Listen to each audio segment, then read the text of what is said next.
2 Spiele, 1 Sport.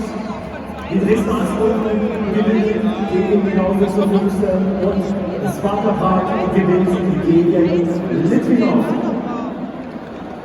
Vielen Dank an alle Besucher, die hier waren. Vielen Dank an alle, die es möglich gemacht haben.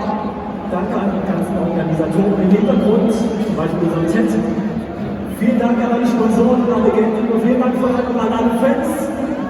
Denn ohne euch gäbe es diesen Sport nicht, ohne euch gäbe es uns nicht. Kommt alle gut nach Hause, alle eine gute Heimfahrt, egal ob aus Dresden, aus Weißwasser, aus Prag, aus Litvinov, wo ihr hergekommen seid. Kommt alle gut nach Hause, viel Erfolg euch im neuen Jahr.